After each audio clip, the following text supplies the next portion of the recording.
नमस्कार।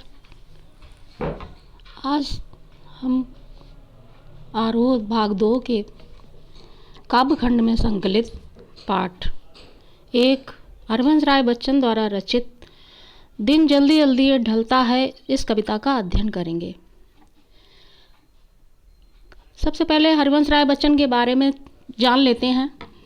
हरवंश राय बच्चन का जन्म सन 1907 इलाहाबाद में हुआ। उनकी प्रमुख रचनाएं मधुशाला 1935 में, मधुबाला 1938, मधुकलश 1938, निशा निमंत्रण, एकांत संगीत, आकुल अंतर, मिलन यामिनी, सतरंगणी, आरती और अंगारे, नए पुराने झरोखे, टूटी फूटी कड़ियाँ, काव्य संग्रह, क्या भूलूं क्या याद करूं, नीड़ का निर्माण, फिर बसेरे से दूर, 10 द्वार से सोपान तक, आत्मकथा 4 खंड में, हेमलेट, जनगीता, मैकबन अनुवाद है। ये प्रवासी की डायरी, ये डायरी है।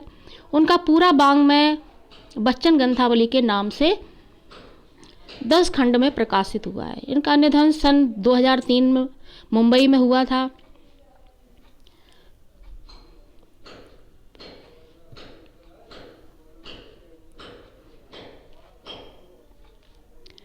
अब हम अध्ययन करेंगे। यद्यपि उन्होंने अपनी इस पुस्तक में आत्मपरिचय और दिन जल्दी जल्दी ढलता है 2 कविताएं संकलित हैं, किंतु आपके पाठ्यक्रम में केवल दिन जल्दी जल्दी ढलता है कविता ही सम्मिलित की गई है।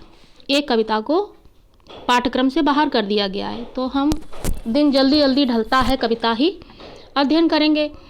ये निशा निमंत्रण नामक रचना में संकलित है और ये दिन जल्दी जल्दी ढलता है इन्होंने अपनी पत्नी की मृत्यु के पश्चात उनके विरह में लिखी थी। दिन जल्दी जल्दी ढलता है का पहले संक्षिप्त में सार समझ लेते हैं।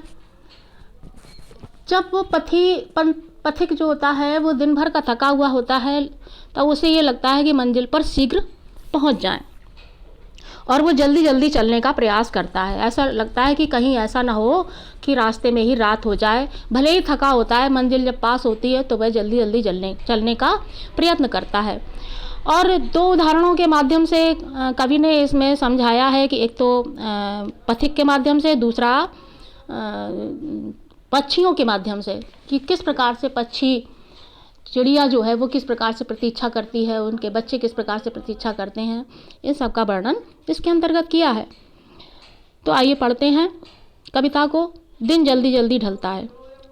हो जाए न पथ में रात कहीं, मंजिल भी तो है दूर नहीं, यह सोच थका दिन का पंथी भी जल्दी जल्दी चलता है, दिन जल्दी जल्दी ढलता है। वही कि पथिक जो है जब सोचता है कि रात कहीं जल्दी पहुंच जाए मंजिल के पास, मंजिल थोड़ी दूर है, बहुत दूर नहीं है, पास में ही मंजिल आ गई है, उसका लक्ष्य पास में है। इसी प्रकार से जब किसी व्यक्ति का लक्ष्य बहुत पास होता है तो वह बहुत परिश्रम करता है, थका होने के बावजूद भी वह परिश्रम करता है कि वह अपने लक्ष्य को प्राप्त कर सके। इसी प्रकार से वो जो पथिक है वह भी सोचता है कि मंजिल दूर तो है नहीं, तो जल्दी जल्दी प्रयास कर लें, जल्दी जल्दी चल लें तो हम समय पर पहुंच जाएंगे। कहीं ऐसा ना हो कि रात हो जाए और फिर हमें अपने मंजिल से दूर रह जाना पड़े। यह सोच थका दिन का पंथी भी जल्दी जल्दी चलता है। थका है यद्यपि पथिक, राहगीर जो है रास्ता चल रहा है वह थका हुआ है, किंतु फिर भी वह जल्दी जल्दी चलता है। दिन जल्दी जल्दी ढलता है। दिन जल्दी जल्दी ढलता है कविता में बार बार इसकी आवृत्ति हुई है। इससे ये लगता है कि समय गतिमान है, समय रुकता नहीं है, समय ठहरता नहीं है, समय भागता है और हमें समय की प्रतीक्षा नहीं करनी है। जो भी करना है, अपने लक्ष्यों को जो प्राप्त करना है, अपनी मंजिल तक पहुंचना है, उसके लिए हमें निरंतर प्रयत्न करते रहना है और चलते रहना है। अब एक उदाहरण के माध्यम से कवि समझाना चाहता है। बच्चे प्रत्याशा में होंगे, नीड़ों से झांक रहे होंगे। बच्चे प्रत्याशा का तात्पर्य है प्रति आशा, आशा के प्रति आशा, यानी उन्हें आशा है किस बात की, नीड़ों से झांक रहे होंगे। नीड़ों यानी घोंसलों से झांक रहे होंगे। किसके बच्चे? चिड़िया के। चिड़िया के बच्चे, जब चिड़िया ये कल्पना करती है कि ये ध्यान पर्व में चिड़ियों के भरता कितनी चंचलता है, दिन जल्दी जल्दी ढलता है। जब चिड़िया यह सोचती है कि बच्चे प्रत्याशा में होंगे, बच्चे उसकी प्रतीक्षा कर रहे होंगे, उसकी आशा लगाए बैठे होंगे कि हमारी माँ आएगी हमारी और आकर के हमको दाना देगी, भोजन देगी और स्नेह भी देगी। इस आशा में पक्षी के जो चिड़िया के जो छोटे छोटे बच्चे हैं जो अभी घोंसलों में हैं, जिनको अभी उड़ना नहीं आता है, वे घोंसलों से ही झांक रहे होंगे। ऐसा दृश्य किसके सामने उपस्थित होता है? चिड़िया के सामने। और चिड़िया थकी हुई है पूरे दिन की, तो चिड़िया के सामने, चिड़िया के मस्तिष्क में जब ये बात आती है, जब वो सोचती है कि बच्चे प्रत्याशा में होंगे, बच्चे घोंसलों से झांक रहे होंगे, किसकी प्रतीक्षा में? अपनी माँ की प्रतीक्षा में कि माँ आएगी और मुझे स्नेह देगी, मुझे दाना देगी, भोजन मिलेगा।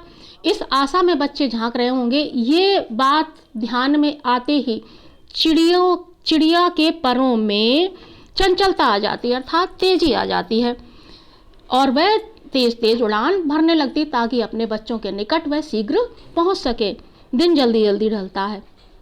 आगे फिर कवि कहता है दिन जल्दी जल्दी ढलता है, दिन जल्दी जल्दी ढल जाता है, यानी समय बहुत तेजी से व्यतीत होता है। अब कवि अपने बारे में कहता है, ये है कि जिसके हृदय में किसी का प्रिय है, किसी का प्रेम है और वो उसे पता है कि कोई उसकी प्रतीक्षा कर रहा है, तो उसके मन में चंचलता आ जाती है, यानी तेजी आ जाती है, उसके कदमों में, उसके काम करने में गति आ जाती है। किंतु कवि क्या कहता है अपने बारे में?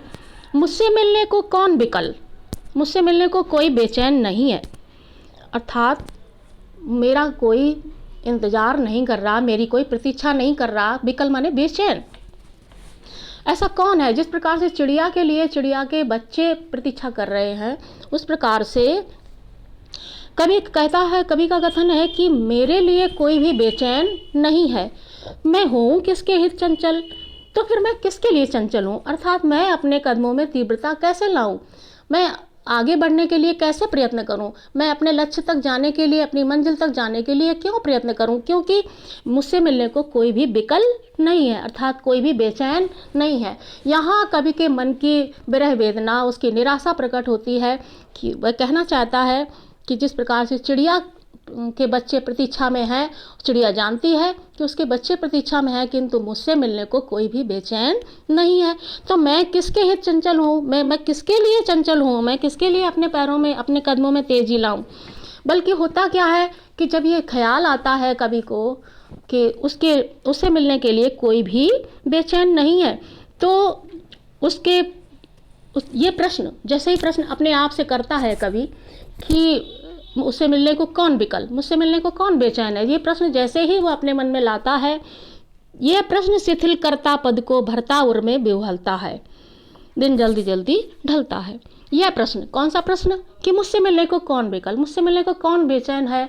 ऐसा ख्याल आते ही, ऐसा ध्यान में आते ही कवि के जो कदम हैं वे और भी शिथिल अर्थात ढीला पड़ जाता है, वो और भी ज़्यादा लापरवाही से चलने लगता है, यानी लक्ष्य तक जाने की, मंजिल तक पहुंचने की उसे कोई भी जल्दी नहीं होती है और उसके हृदय में उर में बेहुलता अर्थात उसके हृदय में बेचैनी भर जाती है और भी ज़्यादा बेचैन हो उठता है। वह यह सोच करके विह्वलता का तात्पर्य है कि वह और भी ज़्यादा विकल, बेचैन, व्याकुल हो जाता है, उसके मन में धीरता नहीं रहती है, वो व्याकुल हो उठता है कि मुझसे मिलने को कोई भी विकल अर्थात बेचैन नहीं है कि जिसके लिए मैं अपने कदमों में तीव्रता लाऊं, शीघ्रता लाऊं।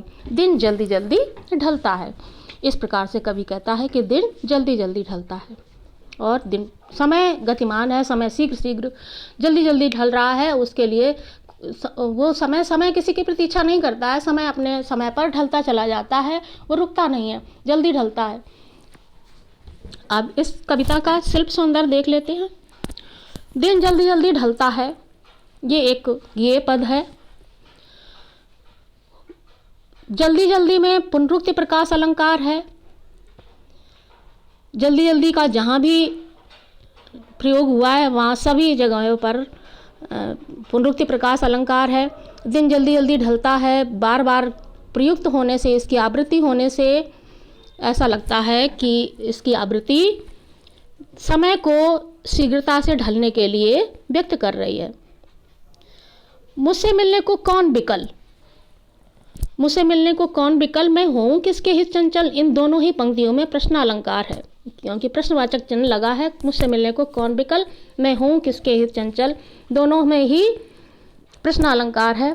और जहाँ बीच वाले में बच्चे प्रत्याशा में होंगे, नीड़ों से झांक रहे होंगे, या ध्यान परों में चिड़ियों के भरता कितनी चंचलता है, ये पढ़ते ही हमारे आंखों के समक्ष एक दृश्य बिंब उपस्थित होता है कि चिड़िया के बच्चे छोटे छोटे जो अभी उड़ना नहीं जानते हैं, वे घोंसलों से झांक रहे हैं इस प्रतीक्षा में कि उसकी माँ आएगी और उसे स्नेह देगी, उसे दाना देगी। ये दृश्य हमारी आंखों के सामने उपस्थित हो जाता है, अर्थात यहाँ पर दृश्य बिंब है।